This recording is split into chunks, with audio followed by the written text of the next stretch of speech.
Hola chicos, el día de hoy vamos a aprender y trabajar sobre lo que son los paleoambientes.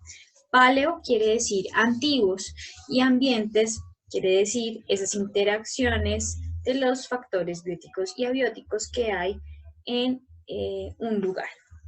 En este caso, estamos hablando entonces de esos ambientes del pasado. ¿Qué es? Entonces, como les venía diciendo, es sobre los ambientes del pasado. ¿Y qué es un ambiente? Pues en todas, repito, esas condiciones bióticas y abióticas, que también se pueden llamar biotopo o biocenosis. En este caso estamos hablando del biotopo como aquellas características del suelo, la morfología del suelo, el tipo de clima, el relieve, etcétera. Y la biocenosis es el conjunto de seres vivos que conforman ese biotopo y esas interacciones que se dan entre el biotopo y la biocenosis, en este caso del pasado. Existen entonces dos tipos de paleoambientes, uno que son los paleoambientes terrestres y otro los paleoambientes acuáticos.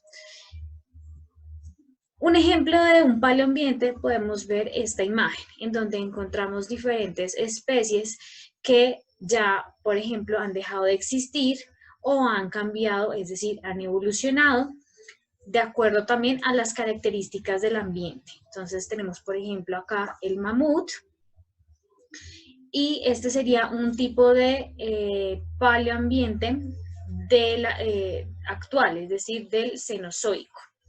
En este caso estamos hablando de la era cenozoica. La idea es que ustedes a través del ejercicio del laboratorio realicen un paleoambiente de alguna época del pasado en donde describan pues las características de ese paleoambiente, es decir, qué clima había, en qué lugar se encontraba, si era un paleoambiente terrestre o un paleoambiente acuático, y me van a nombrar el nombre de por lo menos 5 especies representativas de ese paleoambiente.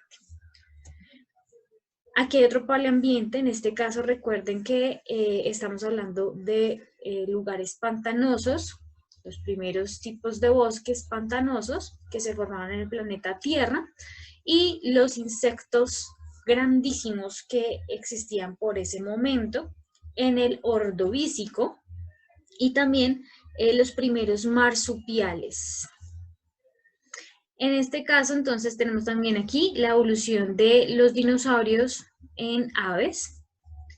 Acá encontramos otro paleoambiente de tipo acuático, en este caso es marino, es decir, en el fondo del océano.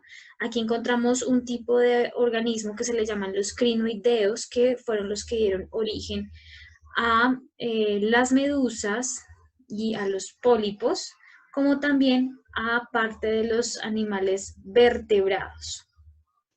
Encontramos aquí también algunos peces que poseían un exoesqueleto, es decir, no tenían como tal una columna vertebral, sino poseían un exoesqueleto. Encontramos trilobites, etc.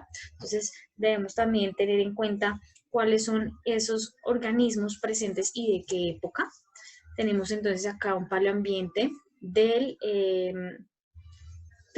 Mesozoico, es decir, puede ser del Triásico, Jurásico o Cretácico. Ustedes mismos tienen que decirme eso, de acuerdo al tipo de animales. Miren, las plantas que abundaban allí eran principalmente helechos, no son palmas, son helechos que se les llaman las palmas bobas comúnmente. Encontramos también bastantes características de relieve montañoso. ¿Bien? Acá vemos otro paleoambiente de tipo pantanoso, aproximadamente del Ordovícico o Silúrico, también donde abundaban los lechos y musgos y hepáticas. Acá encontramos básicamente insectos y peces. Este es un ejemplo de cómo ustedes deben realizarlo. Entonces encontramos, por ejemplo, en ecosistemas acuáticos, como pueden ser los ríos o los océanos. Entonces, dependiendo de esto, podemos encontrar entonces peces como el Tiktaalik, que era una especie también casi como de semianfibio, el Ictiostega, que dio paso ya como tal a los verdaderos anfibios y luego a los reptiles, porque poseían ya como tal no unas aletas, sino unas patas lobuladas, los acantostegas, etc. Entonces, la idea es que ustedes también vayan colocando el nombre de ellos. Hasta ahí entonces llegamos con nuestra presentación de lo que son los paleoambientes. Te dejo para que puedas continuar con tu trabajo y puedas identificar esos paleoambientes, ¿por qué no?, de Colombia.